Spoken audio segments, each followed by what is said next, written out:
or the people of this country continuing to defy the EU establishment in the most hilarious way. And of course, it's 10 years on.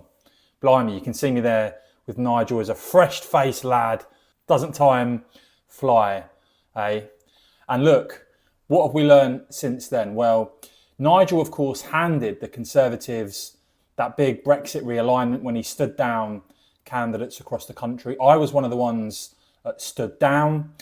And what we learned from it really, after the Tories were given that opportunity and chose to use it to increase levels of immigration to levels we have never ever seen before, is that the Conservatives simply are not fit to govern whatsoever.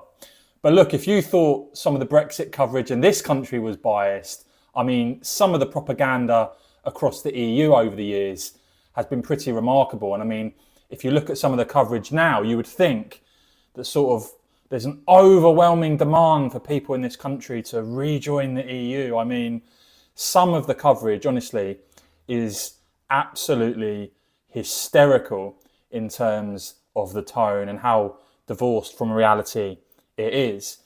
Of course, the thing that's really awkward for the rejoin EU camp, as small as it is, and a lot of the EU media, is that Nigel Farage is now leading a party. Mr. Brexit is leading a party that is absolutely dominating politics in this country.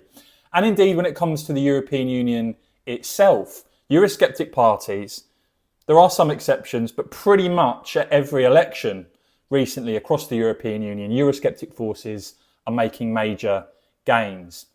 As to what sort of European Union it now is, it has gone even more bonkers in recent years. You know, an EU Defence Commissioner now speaking openly about a European army. A budget that's not talked about in billions anymore, it's now talked about in trillions. EU control has massively accelerated. You know, you've got countries like Italy pleading to suspend elements of EU policy, including on the green agenda that's damaging business and industry. You've got the likes of France and President Macron unable to block an EU deal being forced on their country because they don't have a veto.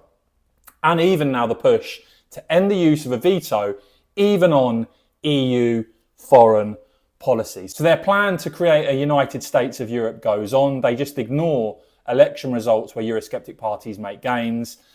But look, the thing that makes it really awkward, as I said, for the EU establishment is that Mr. Brexit, Nigel Farage, is leading a party that is on course to form the next government in this country. And you can see in this Politico survey, for instance, you can see no one can deny Labour has lost masses of support with Reform now on top. And you can see even with Burnham as Labour leader and the honeymoon period in this piece of research, it does help Labour, but actually Reform would still be the biggest party with over 250 MPs.